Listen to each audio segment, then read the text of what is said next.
Bharatiya Janata party का राष्ट्रीय अधिवेशन चल रहा है और वहां पर हमलों की बौछार कर दी गई। विपक्षी गठबंधन को लेकर अमित शाह ने जमकर हमला बोला है।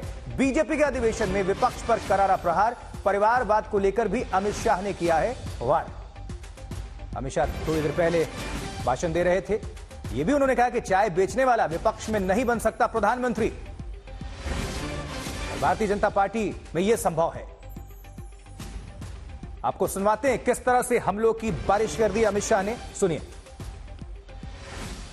इस अधिवेशन के बाद 2047 का भारत कैसा होगा, इसका मोदी जी का संदेश लेकर हम हर कॉन्स्टिट्यूएंसी में जाएंगे और कुछ ही दिनों में देश की जनता ये निर्णय करने वाली है कि आने वाले 5 साल इस देश के शासन की धुरा किस पार्टी के हाथ में होगी, किस व्यक्ति के हाथ में होगी। मगर पूरे देश में कहीं पर भी संशय नहीं है, प्रश्न चिन्ह नहीं है। देश ने तय किया है कि मोदी जी फिर से एक बार इस देश के प्रधानमंत्री बनेंगे।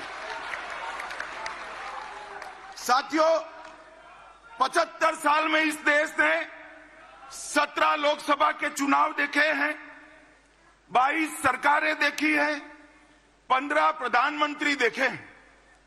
देश ने जितनी भी सरकारें आई, अपने अपने समय में हर सरकार ने समयानुकूल विकास करने का प्रयास किया है। मगर आज मैं कोई कंफ्यूजन के बगैर कह सकता हूं कि समग्रता से विचार, हर क्षेत्र का विकास और हर व्यक्ति का विकास करने का काम केवल और केवल नरेंद्र मोदी जी के 10 साल में हुआ है। 10 साल में इतना बड़ा परिवर्तन आया है। दलित, आदिवासी और पिछड़ा समाज, उसको वोट बैंक के नाते एक कांग्रेस और इंडिया अलायंस वालों ने उपयोग तो बहुत किया। पहली बार उनको सम्मान और हिस्सेदारी देने का काम भारतीय जनता पार्टी की नरेंद्र मोदी सरकार ने पहली बार ये देश का गौरव पूरी दुनिया ने महसूस किया। दुनिया में भारत के लोग कहीं पर भी जाते हैं, कहीं पर भी दुनिया में आप चले जाओ, पूछेंगे मोदी के भारत से आते हो ना। ये पहचान दुनिया में, विश्व में खड़ी करने का काम हमारे नेता नरेंद्र मोदी जी ने किया है। चलिए, हमारे साथ 2 सहयोगी जुड़ रहे हैं, अशोक सिंघल और हिमांशु मिश्रा। अशोक, आपके पास आना चाहेंगे। किस तरह से इस पूरे भाषण को आप देखते हैं? जोरदार प्रहार, हर एक विषय को छुआ है, करारा प्रहार तो किया है विपक्ष पर, और साथ ही शंखनाद है 2024 में। अब शेष वक्त नहीं है, तो ये कितना महत्वपूर्ण हो जाता है?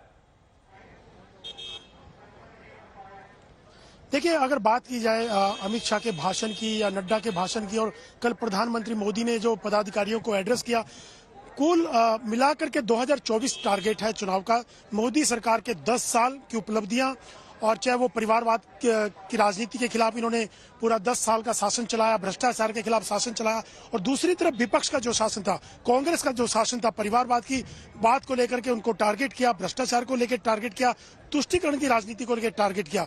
और 2024 में किस ढंग से हमको आगे बढ़ना, उपलब्धियां जो गिनाई गई, चाहे वो अमित शाह हो, नड्डा हो, तमाम जो पूरा 2 दिन का जो राष्ट्रीय परिषद का लब्बो लबाब है, 2024 मिशन है कि हमको कैसे चुनाव में हमारी उपलब्धियों को लेके जाना है। 10 साल का जो शासन है मोदी का, उसको लेके लोगों के बीच जाना है। और तुलनात्मक कंपैरिजन किया गया कांग्रेस की सरकारों का, विपक्ष की सरकारों का और मोदी की सरकार का। और दूसरा टारगेट किया गया कि विपक्षी पार्टियां सिर्फ परिवारवाद की राजनीति करती हैं, सत्ता की राजनीति करती हैं, तुष्टीकरण की राजनीति करती हैं, जबकि मोदी ने देश की राजनीति की, राष्ट्र की राजनीति की। तो कहीं ना कहीं एक मैसेज देने की कोशिश की है कि हमारी राजनीति विकास की राजनीति है। और दूसरी तरफ मोदी ने कल जो पदाधिकारियों की बैठक में एड्रेस किया, अभी थोड़ी देर में भी करने वाले हैं, 370 बीजेपी पार और 400 एनडीए पार। तो ये पूरा लक्ष्य रखा गया। 2 दिन का जो मंथन है, 2 दिन की जो मीटिंग थी, उसमें 2024 की दिशा और टारगेट इसमें रखा गया है। बिल्कुल अशोक, जुड़े रहिए, लौटेंगे फौरन। हिमांशु का रुख कर लेते हैं। हिमांशु, और लगे हाथ परिवारवाद को तो उन्होंने लपेटा ही, इंडिया अलायंस को भी पूरी तरह से धोने की कोशिश की। स्टालिन से लेकर ममता बनर्जी, अखिलेश यादव, बिहार, सबको उन्होंने टच किया और एक बड़ा संकेत और संदेश भी दे दिया। देखिए, बिल्कुल गृह मंत्री अमित शाह ने ये तो कहा ही कि जो प्रधानमंत्री नरेंद्र मोदी का शासनकाल है उसकी तुलना किसी भी शासनकाल के साथ नहीं की जा सकती। साथ ही साथ उन्होंने ये कहा कि विपक्षी दल जो है वो परिवारवाद से है, यानी कि वो सिर्फ अपने परिवार के लिए सोचते हैं, इससे बाहर नहीं सोच पाते हैं। और सभी विपक्षी पार्टियां जो है वो भ्रष्टाचार में डूबी हुई हैं, चाहे वो कांग्रेस हो, समाजवादी पार्टी हो, आरजेडी हो, ममता बनर्जी की पार्टी टीएमसी हो, डीएमके हो, और यहाँ तक कि आम आदमी पार्टी को भी लपेटा है।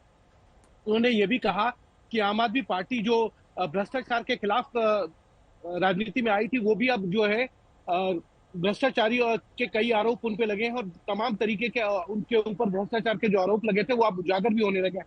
तो कहीं ना कहीं अब ये बीजेपी बताना चाहती है कि उनके टक्कर में अब कोई नहीं है, और जो 370 का आंकड़ा है वो इस 24 के लोकसभा चुनाव में जो है बीजेपी पार कर लेगी।